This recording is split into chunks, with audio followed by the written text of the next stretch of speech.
Yoga, Bombom Tea, Chini Tanchu, Mungong. All right, so we know I'm nosy, and I wanted to know. I don't know if I'm gonna necessarily read this whole thing, but I think I'm gonna try. I'm gonna see how it goes. There is 131 pages to this affidavit for Barry Morphy. And of course, since his wife was found, I wanted to see if it was any evidence showing if he was near the scene of the crime at the time that she was put there. So I did see an article, and of course I'll eventually read that. Maybe I'll slip it in here before I start posting this. But I did want to read all of the stuff that they had that got him locked up in the first place, just to see. So I'm going to read through, hopefully no comments. So I'm going to just skip down and to start reading at the first paragraph. You are hereby commanded to arrest Barry Lee Morphew and take him without unnecessary delay before the nearest judge of a court of record to be advised of the criminal charges that have been or may be filed to wit. His charges were murder in the first degree, a class 1 felony, tampering with physical evidence, a class 6 felony, attempt to influence a public servant, a class 4 felony. Oh, his bail was fixed in the amount of no bond. Oh, that's right, he was locked. Oh, man, I know he is a mad. So don't skip that second page. I'm sorry, my scroll is bootleg. All right, I'm going to read this first paragraph and then skip down some on this page.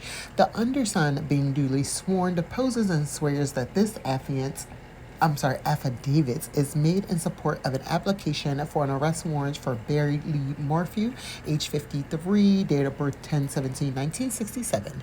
Your affiant is investigating the disappearance and murder of Suzanne Renee Morphew, age 49, date of birth 4/30/1971, who was reported missing on May 10, 2020 from their residence 19057 Puma Path, unincorporated Chaffee County, Salida, Colorado.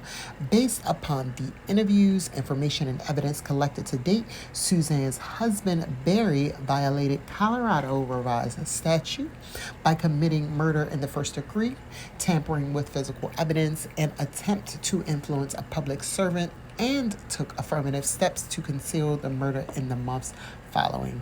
So I'm just going to skip that very next paragraph and then go down to Suzanne took clear, articulable steps in January 2020 in attempts to separate from and divorce her husband, Barry.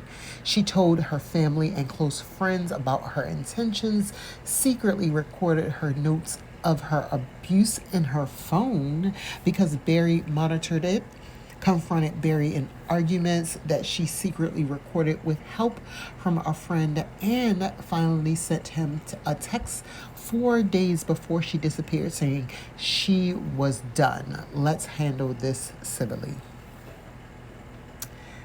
Did that work? Barry, however, initially represented to investigators from CBI, FBI, and CCSO that his marriage with Suzanne was perfect and she had no intention of leaving him. Yeah, that is really suspicious. Barry's statement about his actions on the days before and after Suzanne's disappearance have been proven to be false and misleading by this investigation. Barry knowingly destroyed evidence that his relationship with Susanna was deteriorating and that he was involved in her disappearance and homicide. Wait a minute. Y'all got direct evidence knowing... Oh, wait. Look, okay, I'm going to tell you, I did not get into this really when he was arrested. I just watched the story from afar. So this is going to be an interesting read. Suzanne's bicycle and helmet were recovered close to the Morphew residence, discarded before Barry left town in the early morning hours of May 10, 2020. The investigation to date indicates that these items were not indicative of an accident, an animal attack, Suzanne being a runaway, Suzanne committing suicide, or Suzanne being the victim of a stranger abduction. All records checks available to the FBI and local law enforcement indicate as of April 30th, 2021, that Suzanne has not used a credit card nor her social security number, nor has she been contacted by law enforcement, not flown in an airplane, not crossed a national border, not established utilities or housing, nor otherwise continued in her normal pattern of life for over 355 days. Based upon legal suppositions. Yes, I think that's the word. I think that's the word that I just said. Suppositions. Suzanne Murphy, based on this lack of proof of life, is deceased. People v. Scott 176. Oh, I might have to see what People v. Scott is. That's how, like they've been missing so long. You just gotta say that. Oh man. Oh man. It's gonna be a sad one, y'all. Warning, trigger warning. Within a month or so of Barry moving Suzanne and their daughter from Indiana to Colorado in April 2018, Suzanne sent a Facebook message of howdy stranger to her high school friend Jeff Liebler. Suzanne and Liebler, who resides in Michigan, began communicating regularly through 2018 and eventually began meeting each other in 2019. Suzanne traveled to meet him in New Orleans, Indianapolis, Dallas, Michigan, and Florida, where they eventually had consensual sex. By September 2019, Barry took clear steps to determine if Suzanne was having an affair by stalking her at their own residence in Salida, Colorado. As witnessed by Suzanne's closest friend, Sheila Oliver. In January 2019, Barry took Suzanne's phone from her when they were in a resort in Mexico while she was talking to Liebler, but he was unable to determine Liebler's identity. On May 8, 2020, Suzanne saved in the notes section of her phone that Barry accused her of having a boyfriend on May 6, 2020. On May 9, 2020, Suzanne's last proof of life occurred in the 2 p.m. hour when she was messaging Liebler with a selfie while Barry returned to the residence. Suzanne did not respond to Liebler's return messages at 2:44 p.m. and 2:46 p.m. The same time Barry admitted to running around their property with a gun and placing his phone in airplane mode at 2:47 p.m. I just got one question. I swear, I've been doing good. I promise I've been doing good. Let me just ask one question, right? I understand. But his kids stood by him, right? Like, didn't they? Okay, never mind, because I can't blame the kids. I cannot. The computer activity telematics from Barry's Ford F-350, the activity of his cell phone, and statements he made to law enforcement in multiple interviews confirm that from 2:47 p.m. on May 9, 2020 until 5:37 a.m. on May 10, 2020, he took steps to dispose of evidence of Suzanne's disappearance and death, create a false alibi for himself, and stage a crime scene. In recent months, following the presentation of evidence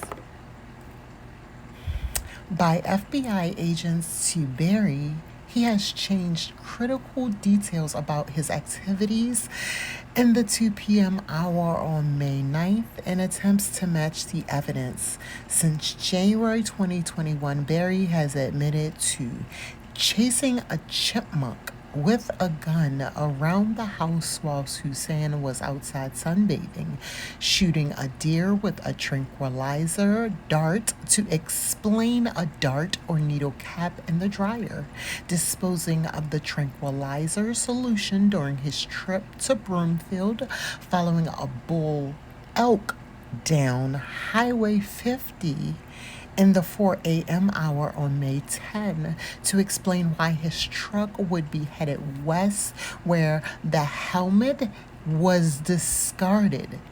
And finally, stating to the FBI on April 22, 2021, that he looks guilty from the evidence and God allowed these things to happen.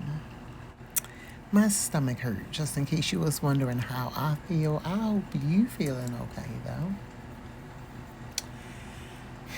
Barry's involvement in Susan's disappearance and death can be organized into the initial scene and interviews. Section 1, Suzanne's affair and her attempts to leave him. Section 2, Barry's early statements to CBI from May through June 2020.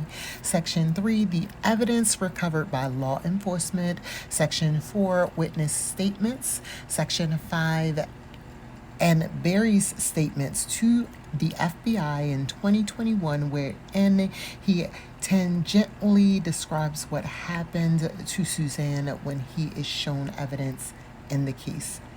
Section 6. I feel like that's a good point right there. I can just read each section and call them videos. Jesus. I don't know how long each section is going to be, so just FYI, it may be multiple parts of some of the sections, but we're going to get through it. Warning, trigger, warning. If you easily triggerable, this is not the channel for you, but I appreciate the ones who be sticking by. Just be warned, I'm going to have some crochet videos coming up soon. That's going to be a triggering event for some, but it's going to be there anyway. I appreciate you. If you don't like crochet stuff, just don't watch it. But I appreciate you for still being subscribed and ignoring those videos and then still sticking around for these ones. Yeah. I know a lot of people struggle with that, so that's why I say I appreciate you. I will talk to you in one hot second. Yeah. Bye.